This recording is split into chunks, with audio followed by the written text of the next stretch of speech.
One of the greatest, most well-known, and most revered athletes of his time is Derek Jeter. He could be the most overrated as well. Though he was the second worst qualified shortstop in his own league, he was once chosen to start an All-Star game.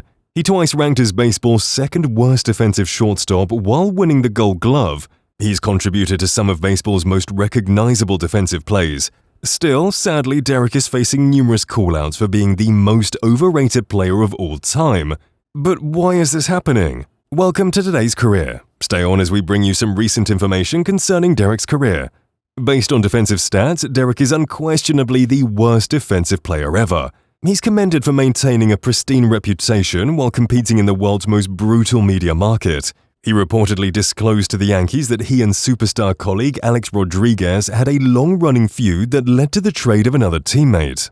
Another teammate robbed him after being exposed for cheating in the playoffs. His general manager warned him to his face that he needed to cut back on his excessive partying and focus more on winning championships. He would rather have at least 4 other shortstops on the squad than himself. After retiring, Jeter was appointed the Marlins CEO.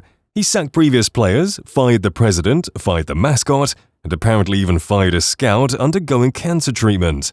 He also traded the team's greatest players. His reputation in Miami was so awful that a Marlins superfan referred to Derek Jeter as a virgin during an odd public altercation. But how did he come by this dreadful reputation? Why is Derek Jeter considered by defensive measures to be the worst defensive player in history? And why, due to recent decisions, Derek Jeter has left Miami for good? While teammates Lou Gehrig and Babe Ruth harbored hatred towards one another and avoided speaking for years, the latter was once suspended for hitting an umpire in the face. Mickey Mantle acknowledges having a sexual encounter with a woman at a Yankee Stadium game. He and Joe DiMaggio had a hatred that reportedly lasted until they died in the 1980s, during which time he was even briefly suspended from baseball. Despite this, they all kept immaculate public reputations. They were more than just members of the Hall of Fame. They were national heroes who made the Yankees the most successful team in American sports. However, the Yankees were terrible and going through their darkest, most scandal-filled period of history when Derek Jeter was picked, largely because they were owned by people not familiar with handling difficult situations. The Yankees had missed the postseason 13 times in a row during this period. Steinbrenner would essentially be banned from baseball for doing this because they kept signing high-profile players to develop the next Yankees icon. Still, every time they did, they found themselves in the heart of a huge controversy that Steinbrenner started. He fired his manager 19 times during 17 years, went through 15 pitching coaches, and had 13 different general managers. Goose Gossage, one of his generation's top closers, once punched a teammate in the shower, breaking his hand, and had to miss 3 months of work. He despised Steinbrenner so intensely that he would not step down and called him the fat man upstairs. Steinbrenner allegedly benched Don Mattingly for refusing to trim his mullet. Despite suffering a damaged wrist, Mattingly broke a record by going deep in 8 straight games. Steinbrenner was unimpressed and informed the media that his selfishness and obsession with personal honors were the sole reason he had a damaged wrist in the first place. 2 years later, the Yankees gave Dave Winfield the largest baseball contract. He was detained for animal cruelty after accidentally killing a seagull with a baseball during warm-ups. Spectators threw rubber baseballs at him, and an ambulance arrived to take the seagull to the hospital for a thorough autopsy. After the game, he was taken into custody, but this was not the reason Steinbrenner despised him. He despised him because he misread the contract when he hired Winfield and believed it to be for $16 million when it was for $23 million. Steinbrenner paid a gambler $150,000 to find information about Winfield, one of his players, to avoid paying Winfield his full wage. For doing this, Steinbrenner was discovered and effectively banned from baseball.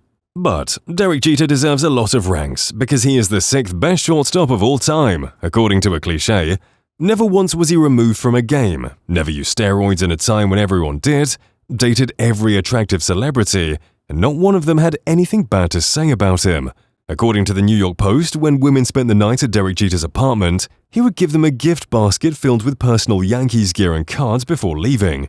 Derek Jeter, the most famous baseball player, was a gentleman. He deserved respect for this, and he received it. But as a result, he received many honors that he did not merit, and towards the second half of his career, people began criticizing him. The players chose him as the most overrated baseball player in 2008. He was ranked 3rd among baseball's most overrated players in 2011 by the players. Even though he had the worst year of his career in 2010, he was just the 6th best shortstop in the American League. He was still chosen to start the All-Star game. He was chosen to be an All-Star in 2011, ranking as the 10th best shortstop in the American League, and again in 2012, ranking as the league's 7th best shortstop. According to reports, Jeter begged the Yankees general manager for a long-term contract and questioned, "Who else would you rather have at shortstop?" Before being interrupted and told to stop, Brian Cashman responded, listing 4 shortstops. The New York Post dubbed him Derek Eater in 2012 after he suffered an injury during the playoffs, and a picture of him showed him to be noticeably overweight. But the development of defensive analytics was by far the item that hurt Derek Jeter's legacy the most. Derek was allegedly the worst shortstop in baseball then, according to a 2008 report by the American Advancement of Science. People felt this was crazy because, in large part because of plays like these, he was regarded as one of the best shortstops in baseball. In 1998, Derek made this famous leap throw, his signature move. When the game was on the line against the Red Sox in 2004, he jumped face first into the stance to catch a foul ball. He had 7 stitches right away, but continued playing the following day. In the 2001 ALDS 8th inning, he made one of the most crucial plays in history. The Yankees were just a hair's breadth away from blowing the lead, but Derek Jeter appeared out of nowhere, blocked a poor throw, and prevented the run that would have left them down 3-0 in the series. After winning the game in extra innings, they went on to win the series. 5 Gold Gloves went to Derek Jeter. None of them were due to him. Even though he was baseball's 3rd worst shortstop in 2004, he won the Gold Glove.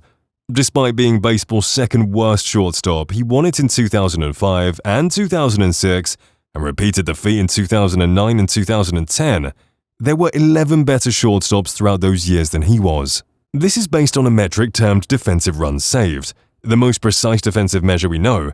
It counts the number of runs a player helps or hurts his team by comparing them to the average player. After that, the fans became so enraged that Jeter organized a town hall meeting with season ticket holders to try and win back their faith. But for some reason, he left out the Marlins player.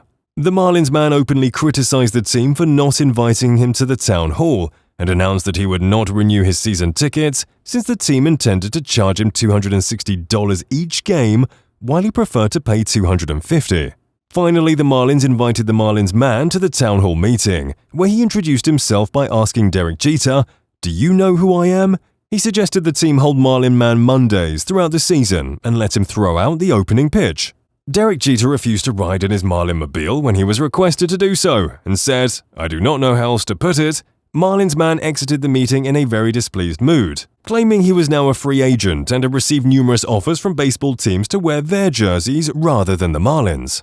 He claimed that Derek Jeter is a Hall of Fame player and a virgin, and that he would not wear the Marlins emblem or attend another home game until the ticket fees were reduced. After purchasing the Marlins, Jeter had a severe reaction, but it has since subsided. After winning a fan raffle, Marlins man signed a 1-day contract with the Marlins, participated in batting practice, presented the lineup card to the umpire, and interviewed on the broadcast. He also received an official press conference. He has subsequently taken down all of his derogatory tweets regarding Jeter and the Marlins, and they appear to be on fine terms. Jeter's tenure in Miami got off to a terrible start. Still, regardless of what happens, he will be remembered as one of the greatest offensive shortstops in history, a first-ballot Hall of Famer, and a baseball legend. However, his legacy in Florida will fade if the Marlins become successful. Yes, Jeter won a lot of awards. He certainly did not deserve it, but only because he accomplished something that no one else in the entire world could. He enjoyed a flawless reputation in the largest media market in the world while playing for baseball's most scrutinizing and drama-prone owner throughout the steroid era.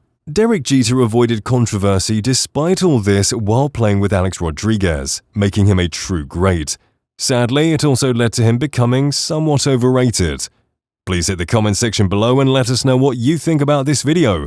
Also, don't forget to subscribe and check out our latest updates.